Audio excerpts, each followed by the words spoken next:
The wind dragged red dust across the chapel steps as Clementine Rose stood still in her patched blue gingham dress. In her arms, a basket of herbs and one unopened letter. Her eyes stayed down, the chapel doors closed behind her like a verdict. "That girl's got the devil's luck," whispered Mrs. Agnes Bell, voice sharp as sewing shears, as Emmy descended the stairs. They watched her from shaded porches, from curtained windows, watched like they'd been waiting for her to fall, and today, they decided she had. Reverend Cole hadn't said much, just that a man up in the canyon needed someone. A man with newborns and a stone-cold heart since his wife died in the birthing bed. The offer wasn't kind, it was necessity. Emmy nodded, held her tongue, and didn't dare ask for anything else. She left before supper. The trail narrowed to the cliffs, where the wind screamed like something grieving. Her mule's hooves clicked against stone.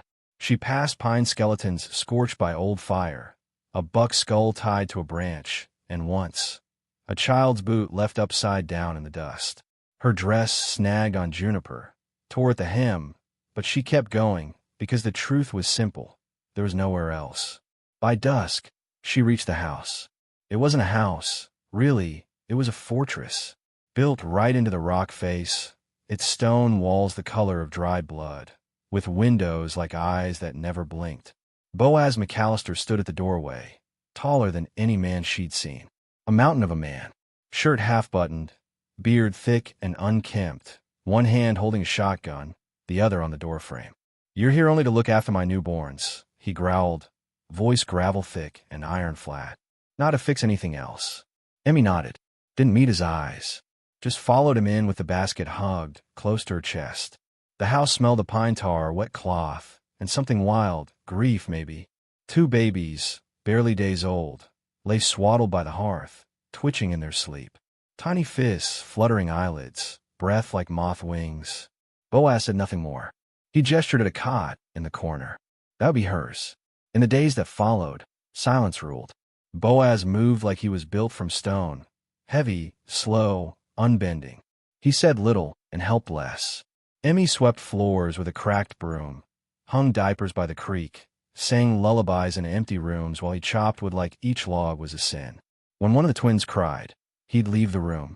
When Emmy cried quietly in the barn, over a letter that never arrived, he said nothing, only left a lantern lit for her when she returned late. The nights were cold. The babies cried through the dark hours, colicky and restless, and Emmy, worn to the bone, rocked them while her fingers bled from washing cloth against creek rock.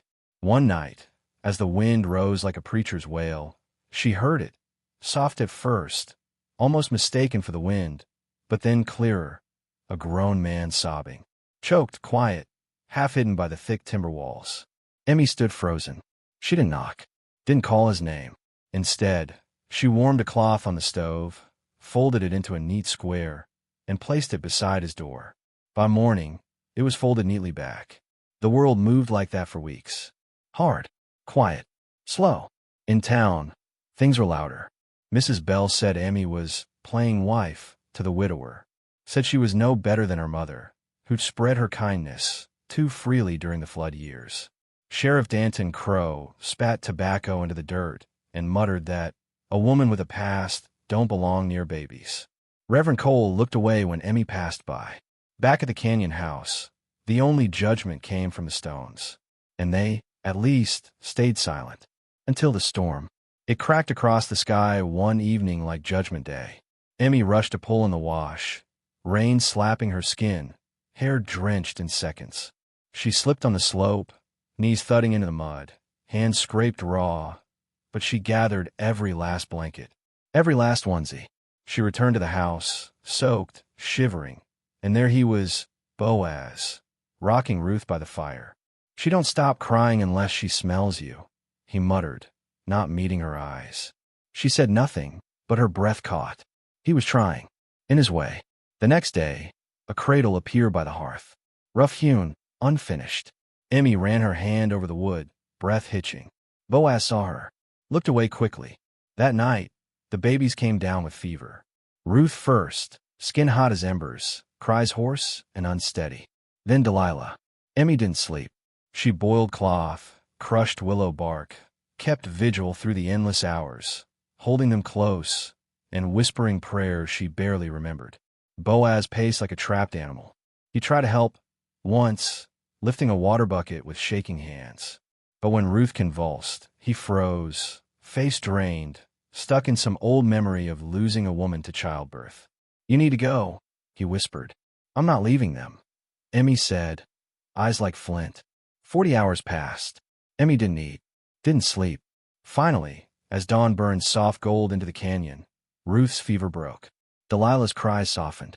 Emmy collapsed, still holding the baby. Boaz knelt, this giant of man, and lifted her like she weighed nothing. He carried her to the master bed, laid her down with the baby still in her arms. When she woke, the room was warm. Biscuits sat on a tray beside her, drizzled with honey. Milk in a tin cup. Her hands, bandaged. On the table sat a prayer book. Her mother's name was written inside the cover. Later, when she came out to the porch, Boaz stood with one of the twins against his chest. "Your mama helped folks in this valley when they was starving," he said quietly. Emmy's breath caught. "You knew her." He nodded once. "She gave me food when I was 13 and full of rage. Didn't ask for nothing. Just said I looked hungry. She did that," Emmy whispered. And for the first time since arriving, she smiled. He didn't smile back, but he stayed. That evening, they ate together, not in silence, though few words were spoken. Boaz watched her pass the cornbread. Emmy watched him cradle Delilah like the world had softened around his arms. No declarations, no promises, just the tiniest shifting of the stone around their hearts. Something had begun, not loud, not fast, but something true. Days bled gently into one another, like the sun stretching longer across the canyon each evening. Clementine no longer counted them. Boaz began speaking more, not in sentences, but in gestures. He left her coffee warming on the stove. She found a pair of stitched gloves beside her wash basin, sized to her small hands. Once, he returned from a supply run with a spool of sky blue ribbon, the same color as the torn hem of her dress. He said nothing, just set it down. In return, Emmy carved little wooden toys for the twins, foxes, birds, a sleepy bear. She learned to mimic their cries, soothe them before tears could fall. At night, she embroidered a quilt by lamplight, using thread unraveled from her own dresses. The walls of the stone house no longer echoed so coldly. The fire crackled softer, the rocking chair squeaked like it belonged. One evening, as dusk painted the canyon lilac, Boaz watched her braid Delilah's hair and asked, "Why'd you take the job?" She looked up slowly. "Because no one else would have me," she said, honest as the dirt under her nails. "And because I wanted to learn how not to be afraid of men like you."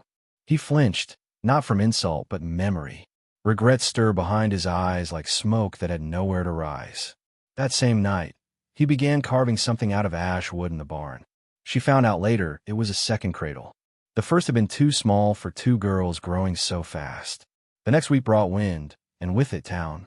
Mrs. Agnes Bell arrived with a basket of bread, lace, and thinly veiled words. She stepped into the home without asking and looked around like she was measuring shame in inches. "I only came to check on the girls," she said. "But folk are talking, Clementine. They say you're making yourself too comfortable. That maybe you've made your way into Mr. McAllister's bed, same way your mama made hers into sin." Boaz stood in the corner, silent. Emmy's lips trembled, but she didn't speak. She knew better. There were things truth couldn't fix. Later, while folding the baby's laundry, Emmy said, without looking up, "Is that what you believe, too?" Boaz didn't answer right away. He sat down slow, like the weight of the question was heavier than the twins. "I don't know what I believe," he said finally. "Only that you came here when no one else would. And my girls, they don't cry when you're near." His voice dropped lower. "That counts for something." A few days later, he rode her into town himself. They arrived just before Sunday service. Emmy wore her one clean dress, patched at the hem with Boaz's blue ribbon. He held Ruth in one arm, his other resting gently on Emmy's back as they walked into the chapel. The pews fell quiet. Mrs. Bell gripped her prayer book like a blade. Sheriff Crow shifted in his seat with narrowed eyes. But the preacher nodded, and a child smiled, and a space opened to the front where once there had been none. Emmy didn't cry. She simply sat, hands folded, with Boaz beside her. Neither of them needed saving anymore. They only needed seeing. That night, the barn caught fire. It cracked open the sky with flame. Boaz ran first, shirtless and wild, yelling for the horses. Emmy grabbed water, soaked blankets, smothered sparks while smoke bit her eyes. The twins wailed from the house. Flames licked the rafters. Emmy climbed the ladder to release the last trapped mule. Her skirt caught on a beam. She screamed. Boaz charged in, lifted her like wind, carried her through fire. They collapsed on the dirt, coughing, faces black with soot. Her arm was burned, red, blistering, but she waved off the pain, pointing back toward the smoke. Get the cradle, get their quilt. But he was already gone. When the sheriff arrived, he found Emmy wrapped in ash, clutching a half-burnt blanket to her chest. He spat the ground. This is what comes of cursed women, he said.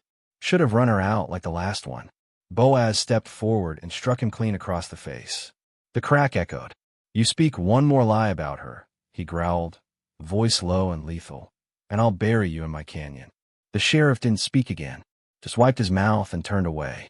That night, the wind was kind. Boaz sat on the porch with Emmy, her burned arm bandaged in fresh cotton. She trembled not from pain, but from release. Years of being unwanted, unloved, unspoken for. You don't owe me this, she whispered. I don't owe you, he replied. But I love my girls, and they love you. And maybe that's the same thing. He kissed her hand first, then her forehead, soft as a prayer. No more was said. Spring came like forgiveness. The canyon turned green, wildflowers stretching toward the sky like they believed in resurrection. Emmy planted a garden. Onions, potatoes, sunflowers taller than the porch. Boaz built a room off the back of the house. Said it was for books. But he carved 2 cradles, side by side, and left space for one more, just in case. Emmy wore a silver ring, not a wedding band, but one carved from birch, shaped like a teardrop. It had no inscription, only smoothness worn from Boaz's hands. They sat together in the grass, the twins asleep on a quilt beside them. Do you still get angry? She asked. Boaz smiled, faint and full. Only at the world. Not at you. Never at you. She leaned into him, and the wind sighed low through the canyon, like even it had found peace. You see, out here in the Wild West, redemption don't always ride in with a badge or blaze. Sometimes it's the girl from the back pew and a man too big to cry. Sometimes it's how you hold a newborn, or how you build a cradle when you never learned to love. So if you're wandering, feeling cast aside, just know, some homes are built from scars, and some hearts, once broken, learn to beat stronger than before.